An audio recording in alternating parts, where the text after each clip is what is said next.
The rising Maratha naval power during Shivaji Maharaj's period was the first to secure the coastline against external aggression. 17वीं शताब्दी का भारत, जब लगभग पूरे भारत पर मुगल सल्तनत की हुकूमत थी। जो क्षेत्र बच गए थे उन पर या तो कई छोटी बड़ी सल्तनतों का राज था या फिर पुर्तगाली, ब्रिटिश और फ्रेंच कंपनियां अपनी जेबें भरने और अधिक से अधिक जमीनें हड़पने की कोशिश में लगी हुई थी। इसी समय भारत भूमि के दक्कन क्षेत्र में एक ऐसी शख्सियत का जन्म हुआ जो एक जनता के राजा के रूप में उभरा, जिनका नाम समय के साथ साथ एक प्रजा के राजा मात्र से बढ़कर भगवान बन गया और उनकी मृत्यु के 340 से अधिक सालों के बाद भी उसी आदर एवं गर्व के साथ लिया जाता है। हम बात कर रहे हैं छत्रपति शिवाजी महाराज की, एक नाम जो भारत ही नहीं बल्कि दुनिया भर के इतिहासकारों के लिए एक शोध का विषय बना रहा। नमस्कार, मैं हूं हर्ष श्रीवास्तव और इस चैनल की पहली वीडियो में आपका स्वागत है। यहाँ हम शिवाजी महाराज के जीवन से जुड़ी विशिष्ट घटनाओं के बारे में जानेंगे। 17वीं शताब्दी का तीसरा दशक, तख्त पर थे मुगल बादशाह शाहजहां। तब महाराष्ट्र के जुन्नर नगर, जो कि वर्तमान में पुणे जिले में आता है, वहां स्थित शिवनेरी फोर्ट पर माता जीजाबाई के गर्भ से एक पुत्र का जन्म होता है, जिसका नाम रखा गया शिवाजी। कई सारी पुरानी किताबों में आप पाएंगे कि उनके जन्म का वर्ष 1627 ईस्वी मिलता है, लेकिन नवीन लेखों में उनके जन्म की वास्तविक तिथि 19 फरवरी 1630 बताई गई है, जो कि ऑफिशियल डेट ऑफ बर्थ है और इसी दिन शिवाजी जयंती मनाई जाती है। ये आप मैप में देख सकते हैं शिवनेरी फोर्ट की लोकेशन, जो कि पुणे सिटी से लगभग 105 किलोमीटर की दूरी पर है। ये फोर्ट का एंट्रेंस है जहाँ से चढ़ाई शुरू होती है और काफ़ी ऊंचाई पर पहुंचने के बाद आप पाएंगे ये कमरा जहाँ पर जन्म हुआ था छत्रपति शिवाजी महाराज का। किसे पता था कि ये दिन भारतीय इतिहास में जुड़ने वाले एक नए अध्याय का शुभारंभ था। ये वो समय था जब भारतीय उपमहाद्वीप की राजनीति की स्थिति पूर्ण रूप से मुगल सत्ता के अनुरूप थी। लगभग संपूर्ण उत्तरी भारत पर मुगल साम्राज्य फैला हुआ था, जबकि दक्कन में कुछ स्वतंत्र सल्तनत थी। दक्कन से यहाँ तात्पर्य दक्कन के पठार और उसके आसपास के क्षेत्रों से है, जहाँ 3 बड़ी और कुछ छोटी छोटी सल्तनत थी, जिनमें प्रमुख थी अहमदनगर सल्तनत, जिसे निजाम शाही के नाम से भी जाना जाता था, बीजापुर सल्तनत, जिसे आदिल शाही, और गोलकुंडा सल्तनत, जिसे कुतुब शाही के नाम से जाना जाता था। शिवाजी के पिता शाहजी भोसले थे। उनका जन्म 1594 और मृत्यु 1664 ईस्वी में हुई। शाहजी भोसले मिलिट्री बैकग्राउंड से थे। शाहजी व उनके पिता मालोजी भोसले दोनों ही दक्कन की सल्तनतों में सैन्य सेवा में शामिल थे। मालोजी निजाम शाही में एक जागीरदार के पद पर आसीन थे। निजाम शाही से मालोजी को लगभग 1000 छोटे गांव मिले हुए थे, जो कि वंशानुगत रूप से शाहजी को मिले। ये सभी शाहजी के डायरेक्ट कंट्रोल में आते थे। ये सभी क्षेत्र पुणे और नासिक के आसपास थे। शिवनेरी फोर्ट भी उनमें से एक था, जहां शिवाजी महाराज का जन्म हुआ। सारी दक्कन सल्तनतें आपस में एवं मुगलों के साथ संघर्षरत रहती थी। इसी संघर्ष के परिणाम स्वरूप निजाम शाही टूटने लगी, जिसका कुछ भाग मुगल सल्तनत में और कुछ भाग आदिल शाही सल्तनत में चला गया। आदिल शाही सल्तनत का केंद्र था बीजापुर। शाहजी की प्रतिभा को देखते हुए आदिल शाह ने शाहजी को अपने साथ काम करने का ऑफर दिया, जिसे शाहजी ने अपनी व्यवहार कुशलता का परिचय देते हुए स्वीकार कर लिया। शाहजी को आदिल शाही सल्तनत में एक सीनियर मिलिट्री कमांडर बना दिया गया था। इस समय तक बीजापुर सल्तनत काफी पावरफुल हो चुकी थी। दूर साउथ ईस्ट तक इसकी सीमाएं फैल चुकी थी, जहां बने क्षेत्रों की देखभाल के लिए एवं नए इलाकों को सल्तनत में शामिल करने के लिए शाहजी को कुछ समय के लिए कर्नाटक भेज दिया गया। कर्नाटक जाने से पहले शाहजी ने अपने गांवों, जिन्हें वतन कहा जाता था, जो कि शाहजी और उनके पिता मालोजी को निजाम शाही और आदिल शाही से मिले हुए थे, इन गांवों की जिम्मेदारी अपने पुत्र शिवाजी और पत्नी जीजाबाई पर छोड़ दी। इन क्षेत्रों में शिवनेर, बारामती, इंदापुर, पुरंदर और कुंडाना आदि के किले आते थे। शिवाजी की कम उम्र के कारण टैक्स कलेक्शन व अन्य देखभाल के कार्यों के लिए एक विश्वसनीय सलाहकार दादोजी कोंडदेव भी शिवाजी के साथ थे। उस समय शिवाजी की उम्र लगभग 8 साल थी जब वो ये जिम्मेदारी निभाने पुणे पहुंचे। उस समय पुणे बीजापुर सल्तनत के बाहरी इलाके में एक छोटा सा गांव था, जिस पर आदिल शाही वंश का शासन था। शिवाजी का पूरा बचपन और किशोर अवस्था सह्याद्री के पहाड़ों में खेलते और नए दोस्त बनाते हुए बीता। एक मिलिट्री फैमिली बैकग्राउंड से होने के कारण बचपन से ही उन्हें युद्ध नीति एवं दक्कन की राजनीति की अच्छी खासी समझ आ चुकी थी। साथ ही माता जीजाबाई की शिक्षाएं, जो हमेशा देशभक्ति और स्वराज की भावना से भरी होती थी, उनका भी शिवाजी के मन पर बहुत गहरा प्रभाव पड़ा। जब शिवाजी अपनी किशोर अवस्था में थे, तभी उन्हें समझ में आ गया था कि उन्हें क्या करना है। वे स्वराज के महत्व को समझ चुके थे और उसे प्राप्त करना ही अपना अंतिम उद्देश्य मान चुके थे। उनका पक्का इरादा था कि वो अपने पिता की तरह किसी सल्तनत का जागीरदार बन के अपनी जिंदगी नहीं बिता सकते। इस समय तक उन्होंने अपने आसपास के कई लोगों को अपने प्रभाव में ले लिया था। ये शिवाजी का व्यक्तित्व ही था कि उन्होंने अपने साथ कई ऐसे सहयोगी तैयार कर लिए थे जो उनकी सोच के साथ थे एवं उनके लिए जीने मरने को तैयार थे। बाजी प्रभु देशपांडे और तानाजी मालसुरे ऐसे ही दो प्रमुख सहयोगी हैं जिन्होंने शिवाजी के लिए हंसते हुए अपने प्राण न्यौछावर कर दिए थे। 1645 ये पहली बार था जब शिवाजी ने अपने सैन्य उत्साह का प्रदर्शन किया। जब वे किशोर के रूप में उन्होंने बीजापुर के अधीन तोरना किले पर सफलतापूर्वक अपना नियंत्रण प्राप्त कर लिया। इस समय उनकी उम्र महज 15 वर्ष थी। इसी के साथ जीत का कभी न रुकने वाला सिलसिला शुरू हो चुका था। अगले ही वर्ष 1646 में तोरना से 5 मील पूर्व में स्थित रायगढ़ के किले पर अपना कब्जा कर लिया और इस किले का पूरी तरह से पुनर्निर्माण करवाया। रायगढ़ ही वो प्रसिद्ध किला था जिसने आने वाले समय में कई वर्षों तक मराठा साम्राज्य की राजधानी के रूप में कार्य किया। इसके बाद शिवाजी ने आसपास के कई छोटे बड़े किलों को अपने नियंत्रण में ले लिया और उनका पुनर्निर्माण और किलेबंदी शुरू कर दी। इन सब गतिविधियों की खबर जब आदिल शाह को मिली, तब उसकी आंखें खुली। उसने तुरंत शाहजी से संपर्क किया कि आपका बेटा क्या करना चाह रहा है, उसे रोकिए। शाहजी ने दादोजी कोंडदेव के पास संदेशा भिजवाया कि शिवाजी क्या कर रहे हैं, उन्होंने ये सब क्यों शुरू किया और ये सब कुछ बंद होना चाहिए। लेकिन शिवाजी तो शिवाजी थे, वो किसी के सुनने वाले तो थे नहीं। थक हार कर आदिल शाह ने शिवाजी को पकड़ने के लिए एक बड़ी फौज भेज दी। उस समय शिवाजी पुरंदर फोर्ट पर थे। शिवाजी इस हमले के लिए पहले से ही तैयार थे, इसलिए उन्होंने आदिल शाही फौज को बड़ी आसानी से हरा दिया। आदिल शाही फौजें शिवाजी से हारकर वापस बीजापुर लौट गईं। इस जीत के बाद शिवाजी का आत्मविश्वास कई गुना और बढ़ गया। सन 1647 में दादाजी कोंडदेव की मृत्यु हो गई। इसके बाद बारामती, इंदापुर, पुरंदर और कोंढाना आदि के किले सीधे शिवाजी के नियंत्रण में आ गए। शिवाजी के सहयोगियों ने उस समय तक उस क्षेत्र के एक महत्वपूर्ण शहर कल्याण पर भी कब्जा कर लिया था। आदिल शाह ने शाहजी के माध्यम से कई बार शिवाजी को कंट्रोल करने की कोशिश की। कई बार उन्हें लालच या शाहजी को मारने का डर दिखाया गया, लेकिन कुछ खास परिणाम मिले नहीं। बस इतना ही हुआ कि शिवाजी ने 1648 से 1654 तक अपनी सैन्य गतिविधियों से परहेज किया, लेकिन ये समय शिवाजी ने अपनी सैन्य क्षमता को बढ़ाने, प्रशिक्षण एवं लोगों को अपने साथ जोड़ने में लगाया। On 2nd September 2022, the Indian Navy adopts its new naval ensign.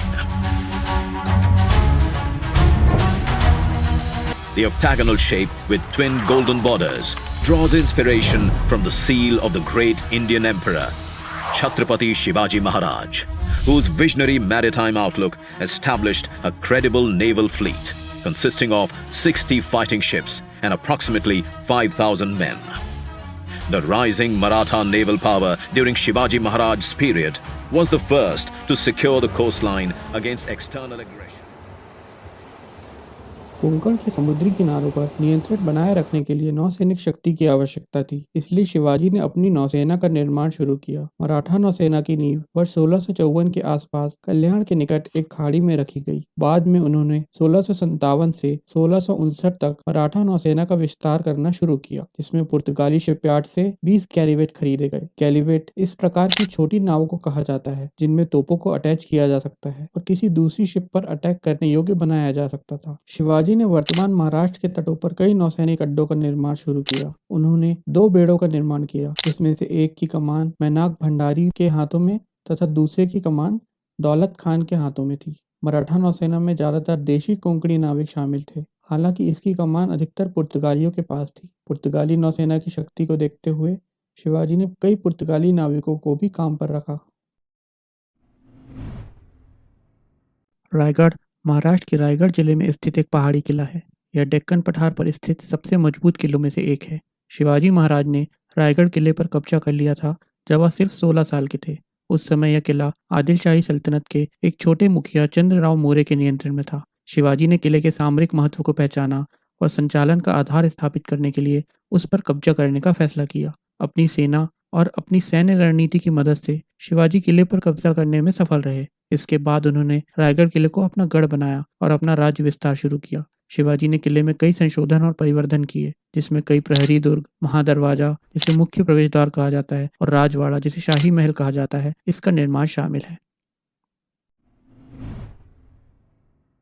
Shivaji का अगला उद्देश्य मराठी बोलने वाले लोगों को अपने साथ इकट्ठा कर एक बड़ी सेना तैयार करना था, जिसकी मदद से आदिल शाही पर आक्रमण कर अधिक से अधिक किले जीते जा सकें। लेकिन शिवाजी को भी पता था कि अभी उनकी ग्राउंड टू ग्राउंड बैटल में आदिल शाह से सीधे लड़ने की क्षमता नहीं है, इसलिए उन्होंने अगला लक्ष्य बनाया कोंकण को। लेकिन कोंकण तक पहुंचने के रास्ते में एक समस्या थी, मौर्य परिवार। पुणे और कोंकण के बीच में आती है जावली घाटी, जहां मौर्य परिवार का कब्जा था। जावली पुणे और कोंकण के बीच का एक घाटी क्षेत्र है। शिवाजी ने शुरुआत में कई संदेश भेजे। उन्होंने मौर्य को समझाया कि उन्हें ज्वाइन कर लो, साथ में लड़ेंगे, एक्सपैंड करेंगे। लेकिन मौर्य ने शिवाजी की बात को पूरी तरह से इग्नोर किया कि शिवाजी कौन है, मैं क्यों उसे टैक्स दूं, उसके साथ क्यों काम करूं, आदि आदि। मौर्य काफी घमंडी था। कई बार उसके सैनिक शिवाजी के इलाकों में घुस आते थे और आम जनता से कर वसूलते। शिवाजी ने कई बार मौर्य को समझाया कि ये सब बंद कर दो और उनके साथ आदिल शाह के खिलाफ लड़ाई में काम करो, लेकिन वह नहीं माना। अंततः 1656 फरवरी और मार्च के बीच शिवाजी ने जावली पर आक्रमण कर दिया और उसे जीत लिया। शिवाजी को भली भांति पता था कि आदिल शाह एवं मुगल ये सब देखते हुए शांत नहीं बैठेंगे, हमला कभी भी हो सकता है। इसी सोच के चलते उन्होंने प्रतापगढ़ किले का निर्माण शुरू करवाया। मोरोपंत पिंगले इस किले के मुख्य वास्तुकार थे। 1656 में ही शिवाजी के आदेशों पर प्रतापगढ़ का निर्माण शुरू हो गया। अब जावली से 2 मील पश्चिम में एक नया किला प्रतापगढ़ बनकर तैयार था। उच्च गति पर निर्मित और 1656 में पूरा हुआ प्रतापगढ़ एक 2 स्तरीय किला था, जो कि नीरा और कोयना नदियों के किनारों पर स्थित था और जो रणनीतिक दृष्टि से बहुत महत्वपूर्ण था। आदिल शाही सल्तनत के एक योद्धा अफजल खान को शिवाजी को पकड़ने या मारने के लिए भेजा गया। 1659 की गर्मियां जब शिवाजी प्रतापगढ़ फोर्ट पर थे, तब अफजल खान ने मराठा क्षेत्रों को रौंद डाला। आदिल शाही भारी संख्या में थे। मराठों को एकमात्र फायदा प्रतापगढ़ में था, जिसकी दीवारों के पीछे उन्होंने डेरा डाला था और घने जंगल और खड़ी पहाड़ियां इसे घेरे हुए थी। हालांकि लड़ाई लड़े जाने से पहले यह तय किया गया कि शांतिपूर्ण समाधान पर चर्चा करने के लिए दोनों नेताओं को पहले मिलना चाहिए, लेकिन इस मुलाकात के पीछे अफजल खान की मंशा शिवाजी को धोखे से मारने की थी। शिवाजी इस मंशा को पहले ही समझ गए थे, इसलिए वो तैयार थे। मुलाकात के दौरान शिवाजी ने अफजल खान को ही चालाकी से मार डाला और शिवाजी के पीछे खड़ी मराठा सेना ने आदिल शाह के कई किलों पर अपना कब्जा जमा लिया। अब आदिल शाही सल्तनत के पन्हाला, विशालगढ़ और कुछ अन्य किले शिवाजी के कब्जे में आ गए थे। ये अब तक के इतिहास में पहली बार था कि जब एक जागीरदार के बेटे ने किसी सल्तनत की फौज को हरा दिया था। इस घटना के कुछ ही दिनों बाद बीजापुर के सुल्तान मोहम्मद आदिल शाह की मृत्यु हो गई। 18 वर्ष का एक युवक आदिल शाह द्वितीय उसका उत्तराधिकारी बना। आदिल शाही सल्तनत अब और कमजोर पड़ चुकी थी। अफजल खान की मृत्यु के बाद आदिल शाही सेना ने मराठा सेना का पीछा किया। शिवाजी और उनकी सेना को विशालगढ़ फोर्ट तक पहुंचने का समय देने के लिए बाजी प्रभु देशपांडे सैनिकों के एक छोटे समूह के साथ आदिल शाही सेना को रोकने के लिए पीछे रह गए। बाजी प्रभु देशपांडे और उनके सैनिकों ने बहादुरी से लड़ाई लड़ी और पावनखिंड के सकरे दर्रे को अपने शवों से बंद करके आदिल शाही सेना को रोकने में कामयाब रहे। बाजी प्रभु देशपांडे की याद में ही इस स्थान का नाम पावनखिंड पड़ा, जिसका अर्थ है पवित्र भूमि। बाजी प्रभु देशपांडे एवं उनके सैनिकों के बलिदान के कारण ही शिवाजी सकुशल विशालगढ़ फोर्ट पर पहुंचने में कामयाब रहे। अब तक औरंगजेब मुगल साम्राज्य के दक्षिणी क्षेत्रों का सूबेदार था, पर शाहजहां के बिगड़ते स्वास्थ्य को देखते हुए वह गद्दी पाने की होड़ में अपने भाइयों के साथ संघर्ष करने हेतु उत्तर की ओर चला गया। अपने सभी भाइयों से जीतकर सन 1658 में औरंगजेब आगरा में मुगल सिंहासन पर बैठा। जैसा कि शिवाजी को पहले से ही पता था, मुगल अपनी विस्तारवादी नीति के तहत कभी न कभी दक्कन पर हमला करेंगे। शिवाजी की बढ़ती ताकत देखकर औरंगजेब काफी चिंतित था। यही वो समय था जब मुगलों ने शिवाजी से सीधी टक्कर लेने का निर्णय लिया। इस समय तक शिवाजी के पास लगभग 50 किले आ चुके थे। सबसे पहले औरंगजेब ने अपने मामा शाइस्ता खां को शिवाजी को कंट्रोल करने के लिए दक्कन का सूबेदार बनाकर भेजा। शाइस्ता खां और मराठा फौजों के बीच भयंकर संघर्ष शुरू हुए। इस समय शिवाजी अपने परिवार के साथ रायगढ़ के किले पर थे। जनवरी 1660 में शाइस्ता खां औरंगाबाद पहुंचा और तेजी से आगे बढ़ते हुए उसने शिवाजी के सत्ता के केंद्र रहे पुणे पर अपना कब्जा कर लिया। इसके बाद मराठाओं के साथ भयंकर संघर्ष के बाद उसने झारखंड, कल्याण और उत्तरी कोंकण के इलाकों पर भी अपना कब्जा कर लिया। शाइस्ता खां शिवाजी के पुणे स्थित लाल महल पर कब्जा कर चुका था और वहां अपना डेरा जमा लिया। वो लगभग 2 साल तक लाल महल में रुका और भारी लूटपाट मचाई। पुणे का लाल महल वो स्थान था जहां शिवाजी ने अपना बचपन बिताया था और इस महल के चप्पे चप्पे से वाकिफ थे। साथ ही शिवाजी ने अब तक खुद का एक स्ट्रॉन्ग स्पाई नेटवर्क बना लिया था। उनके कई जासूस लाल महल में काम करते थे। एक रात शिवाजी के सैनिकों ने लाल महल पर हमला कर दिया। इस हमले का नेतृत्व स्वयं शिवाजी कर रहे थे, परंतु दुर्भाग्यवश शाइस्ता खां इस हमले से बचकर भागने में सफल रहा, लेकिन उसके हाथ की उंगलियां कट गईं। साथ ही उसका बेटा इस हमले में मारा गया। औरंगजेब शाइस्ता खां की इस हार से भारी निराश हो गया था। उसने शाइस्ता खां को सजा के तौर पर दूर बंगाल में सूबेदार बनाकर भेज दिया। इसके बाद मिर्जा राजे जयसिंह और दिलेर खान को भेजा गया। मिर्जा राजे जयसिंह वास्तव में एक कूटनीतिज्ञ था जिसे शिवाजी को मनाने के लिए भेजा गया था। उसने शिवाजी के पुरंदर फोर्ट पर कब्जा कर लिया। वहां शिवाजी मिर्जा राजे जयसिंह से मिले और दोनों के बीच पुरंदर की संधि हुई, जिसमें शिवाजी को आदिल शाही से जीते गए 23 किलो को वापस करने को कहा गया। बदले में शिवाजी को मुगल मनसबदार बनाने का ऑफर दिया गया। शिवाजी ने आम जनता को हो रहे नुकसान को देखते हुए किले वापस कर दिए और खुद के बदले अपने 9 साल के बेटे संभाजी को मनसबदार बनाने को कहा, जिसे मान लिया गया। इस संधि के बाद शिवाजी के पास केवल 12 किले शेष रह गए थे। औरंगजेब इस जीत से बहुत खुश हुआ। इस संधि की एक शर्त यह भी थी कि शिवाजी को दक्कन में मुगल एक्सपेंशन में उनकी मदद करनी होगी। इसी के तहत अब शिवाजी मिर्जा राजे और बहुत सी मुगल फौजों के साथ मिलकर आदिल शाही सल्तनत को अपने कब्जे में लेने के लिए बीजापुर पर हमला कर देते हैं। लेकिन बीजापुर की जटिल परिस्थितियों व सुरक्षा घेरों के कारण बीजापुर को पूर्णतः जीत नहीं पाते। मिर्जा राजा जयसिंह अपनी कूटनीति के चलते शिवाजी को अपने साथ मिलाने में सफल हुआ था। इसी बीच औरंगजेब का जन्मदिन मनाने के लिए शिवाजी को आगरा बुलाया जाता है। वास्तव में ये मुगलों की चाल थी शिवाजी को दक्कन से दूर हटाने की, जिसे शिवाजी ने स्वीकार कर लिया, जिसके पीछे शिवाजी की एक अलग ही मंशा थी। शिवाजी और उनका 9 साल का बेटा, जो कि अब मुगल मनसबदार था, आगरा जाने के लिए तैयार हो जाते हैं। आगरा जाने से पहले शिवाजी स्वयं अपने बचे हुए 12 किलों पर गए और खुद सबको संदेश दिया था कि अगर मैं वापस नहीं आता या ऐसा कोई मैसेज आता है कि सारे किले छोड़ दो नहीं तो शिवाजी को मार दिया जाएगा, तो तुम लोग किसी भी कीमत पर किले नहीं छोड़ोगे और अपने स्वराज की मुहिम को कायम रखोगे। इसके बाद मई 1666 में अपने पुत्र संभाजी एवं 4000 मराठा सैनिकों के साथ शिवाजी मुगल दरबार में उपस्थित हुए। शिवाजी औरंगजेब के दरबार में उचित सम्मान न मिलने पर काफी नाराज हुए और मुगल दरबार के नियमों का पालन करने से इनकार कर दिया, जिससे नाराज होकर शिवाजी व उनके पुत्र को औरंगजेब ने आगरा के किले में नजरबंद कर दिया। कुछ ही दिनों बाद अगस्त 1666 में शिवाजी अपने पुत्र संभाजी के साथ आगरा के फौजदार व किले के सिपाहियों को चकमा देकर चालाकी से वहां से निकल गए। इस घटना से औरंगजेब बौखला गया। उसने राम सिंह, जो कि मिर्जा राजे जयसिंह का पुत्र था और जो शिवाजी की देखभाल की जिम्मेदारी में तैनात था, उसे सजा के तौर पर दूर पूर्वोत्तर के प्रांतों में सेवा करने के लिए भेज दिया। औरंगजेब ने चारों दिशाओं में घुड़सवारों को दौड़ा दिया, जो कि एक पिता पुत्र की जोड़ी की तलाश में थे। एक ऐसी जोड़ी जो यात्रा कर रही हो, लेकिन शिवाजी ये बात जानते थे कि औरंगजेब ऐसा ही कुछ करेगा, इसलिए उन्होंने संभाजी को मथुरा में अपने एक परिचित के यहाँ छोड़ दिया। इसके बाद भेष बदल बदल कर शिवाजी आगे की यात्रा जारी रखते हैं। इसी तरह यात्रा करते हुए शिवाजी कुछ दिनों बाद सकुशल रायगढ़ फोर्ट पर पहुंच जाते हैं। इसके कुछ समय पश्चात संभाजी भी सकुशल रायगढ़ फोर्ट पर पहुंच गए। शिवाजी के इस पलायन को इतिहास की सबसे रहस्यमय घटनाओं में से एक माना जाता है, जब वो इतने पावरफुल सल्तनत की घेराबंदी से आसानी से निकल गए और औरंगजेब कुछ नहीं कर पाया। इस घटना के बाद 1666 से 1669 तक शांति बनी रही।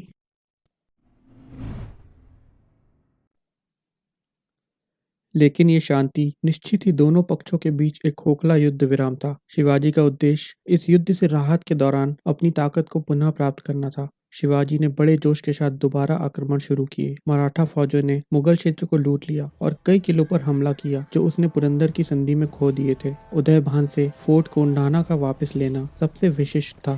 सिंहगढ़ की लड़ाई जिसे कोंढाना की लड़ाई के रूप में भी जाना जाता है, 1670 में हुई थी। यह लड़ाई तानाजी मालसुरे के नेतृत्व वाली मराठा सेना और उदयभान राठौर के नेतृत्व वाली मुगल सेना के बीच लड़ी गई थी, जो कि मुगल सेना में एक राजपूत सेनापति था। सिंहगढ़ की लड़ाई सिंहगढ़ के किले पर फिर से कब्जा पाने के लिए लड़ी गई थी, जिसे 1665 में मुगलों ने कब्जा कर लिया था। तानाजी मालसुरे, जो शिवाजी के भरोसेमंद थे, उन्होंने युद्ध में मराठा सेना का नेतृत्व किया। मराठों ने एक खड़ी चट्टान पर चढ़कर किले को जीतने में कामयाबी हासिल की, जिसे अब मलशेज घाट के रूप में जाना जाता है। हालांकि लड़ाई के दौरान उदयभान राठौर द्वारा तानाजी मालसुरे को घातक रूप से घायल कर दिया गया था। तानाजी ने अपनी चोट के बावजूद अपने साथी सैनिकों से लड़ाई जारी रखने और उनकी चिंता न करने का आग्रह किया। मराठों ने अंततः सिंहगढ़ की लड़ाई जीत ली और किले पर कब्जा कर लिया। हालांकि इस लड़ाई में तानाजी मालसुरे की मृत्यु हो गई थी। शिवाजी ने मरणोपरांत तानाजी मालसुरे को सिंह की उपाधि से सम्मानित किया। सिंहगढ़ की लड़ाई सबसे महत्वपूर्ण लड़ाइयों में से एक थी और तानाजी मालसुरे को एक बहादुर योद्धा के रूप में याद किया जाता है, जिन्होंने अपने नेता और अपने लोगों के लिए अपने प्राणों की आहुति दे दी थी। बाद में इस किले का नाम बदलकर तानाजी मालसुरे के सम्मान में सिंहगढ़ कर दिया गया, जो कि वर्तमान में पुणे के निकट एक महत्वपूर्ण टूरिस्ट स्पॉट है। कुछ दिनों बाद मराठा फौजों ने कल्याण और भिवंडी के किलों को भी पुनः प्राप्त कर लिया। जून 1670 में माहुली किला भी वापस जीत लिया गया। 1674 के अंत तक शिवाजी ने पुरंदर की संधि में खोए हुए लगभग सभी किले वापस जीत लिए थे। शिवाजी ने एक छोटी सी वंशानुगत जागीर के साथ अपनी शुरुआत की थी, लेकिन समय के साथ साथ पुणे की सीमा से लगे घाटों से लेकर कोंकण के तटीय मैदानों तक एक बड़े क्षेत्र पर अपना कब्जा कर लिया और अपना साम्राज्य 10 गुना तक बढ़ा लिया था। अब यह और भी अनिवार्य हो गया था कि मराठे इस विशाल भूमि पर शासन करने के लिए अपने स्वयं के राजा की घोषणा करें। अंततः यह निर्णय लिया गया कि शिवाजी का राज्याभिषेक हो और शिवाजी को राजाओं के राजा छत्रपति का ताज पहनाया जाए। इस काम के लिए काशी के एक पंडित गंगा भट्ट को बुलावा भेजा गया। राज्याभिषेक समारोह 6 जून 1674 को फोर्ट रायगढ़ में लगभग 50,000 लोगों की एक विशाल सभा के सामने धूमधाम और भव्यता के साथ आयोजित किया गया। यह एक भव्य समारोह था जिसमें अंग्रेजी, फ्रेंच, डच और अन्य राजाओं के प्रतिनिधियों ने भाग लिया। हेनरी ऑक्सीडेंट उस समय रायगढ़ पर मौजूद अंग्रेज थे। समारोह के गवाह रहे अंग्रेज दूत हेनरी ऑक्सीडेंट ने लिखा, इस दिन हिंदू रीति रिवाजों के साथ राजा को सोने में तौला गया और उनके राज्याभिषेक के बाद ब्राह्मणों को यह सोना वितरित किया गया, जो कि बड़ी संख्या में आसपास के देशों से यहाँ आते थे। कई अभिलेखों में शिवाजी की रानियों, उनकी मां जीजाबाई और कई शाही लोगों की उपस्थिति का प्रमाण मिलता है। गणमान्य व्यक्तियों और सैनिकों के साथ साथ उत्तराधिकारी संभाजी की भी उपस्थिति का उल्लेख है। किले में कई हाथी घोड़े मौजूद थे। उल्लेख है कि 30 मन वजन का एक स्वर्ण सिंहासन बनाया गया, जो 9 प्रकार के कीमती रत्नों से जड़ा हुआ था। अष्टप्रधानों, जो कि शिवाजी के खास 8 मंत्रियों का समूह था, उन सबको एक हाथी, एक घोड़ा, कपड़े और आभूषण के साथ साथ 1 लाख के सम्मान से भी सम्मानित किया गया। इस प्रकार राजा सिंहासन पर बैठे। शिवाजी ने अपने स्वयं के सिक्के चलवाए और एक नए युग का उद्घाटन किया। साथ ही फोर्ट रायगढ़ को राज्य की नई राजधानी घोषित किया गया। राज्य के प्रस्तावित प्रशासन का एक खाका तैयार किया गया। इसे राज्य व्यवहार कोष कहा जाता था। इसी के साथ मराठा साम्राज्य की एक नवीन मोहर भी तैयार की गई, जिसे शिव मुद्रा कहा गया। शिव मुद्रा पर लिखा है, प्रतिपचंद्र लेखेव वर्दि विष्णु विश्व वंदिता शाह सुनो शिवस्य सैया मुद्रा भद्राय राज रे। The glory of this mudra of Shahji's son Shivaji will grow like the first day moon. It will be worshipped by the world and it will shine only for the well-being of people. Shahaji के पुत्र शिवाजी की इस मुद्रा की महिमा प्रतिपदा के चंद्रमा की तरह बढ़ेगी। यह दुनिया द्वारा पूजा जाएगा और यह केवल लोगों की भलाई के लिए चमकेगा। शिवाजी ने इस उपलब्धि के बाद भी आराम नहीं किया और राज्याभिषेक के बाद शिवाजी के निर्देशों के तहत मराठों ने संप्रभुता के तहत अधिकांश डेक्कन राज्यों को मजबूत करने के लिए आक्रमण शुरू कर दिए। उन्होंने खानदेश, बीजापुर, कारवार, कोलकापुर, जंजीरा, रामनगर और बेलगाम आदि पर विजय प्राप्त की। दक्षिण भारत में उत्तरी कर्नाटक और तमिलनाडु में जिंजी के किले तक में दुश्मन के इलाकों में कई सफल आक्रमण किए, जिससे उन्हें अधिक और अधिक क्षेत्र और अधिक धन और अधिक गौरव मिला। यदि भगवान ने शिवाजी के घटनापूर्ण जीवन को अप्रत्याशित रूप से छोटा नहीं बनाया होता तो शिवाजी और भी बहुत कुछ हासिल कर सकते थे। लेकिन दुर्भाग्यवश राज्याभिषेक के लगभग 6 साल बाद 3 अप्रैल 1680 को वह अचानक बीमार पड़ गए और इसके बाद उन्होंने अपनी अंतिम सांसें ली। शिवाजी अपने पीछे एक विरासत छोड़ गए थे, एक विरासत जिसने मराठों की भावी पीढ़ी को सशक्त बनाया, उन्हें एक आत्मविश्वास प्रदान किया, जिसने उन्हें भारत के राजनीतिक परिदृश्य में एक मुख्य शक्ति के रूप में उभरने के लिए प्रेरित किया। वो शिवाजी ही थे जिनके प्रयासों से उनकी मृत्यु के बाद भी मराठा साम्राज्य अपने चरम पर पहुंच सका और लगभग पूरे हिंदुस्तान पर अपना परचम लहराया। आखिरकार शिवाजी को अपने सपने को हकीकत में बदलने के लिए लगभग 3 दशक लग गए। उनके राज्य का विधिवत नाम स्वराज्य रखा गया। हालांकि लोकप्रिय रूप से इसे हिंदवी स्वराज के रूप में जाना जाता है, लेकिन यह स्वराज्य सिर्फ हिंदुओं के लिए नहीं था, बल्कि उन सभी के लिए था जो खुद को हिंदुस्तान की मिट्टी के बेटे मानते थे। तो ये था शिवाजी महाराज का जीवन, जो अपनी अंतिम सांस तक अपने लक्ष्य की प्राप्ति के लिए प्रयासरत रहे और आज भी उनका जीवन समाज के लिए एक प्रेरणा स्रोत की तरह काम करता है। जल्द ही मिलेंगे आपसे अगली वीडियो में। तब तक के लिए गुड बाय। जय हिंद।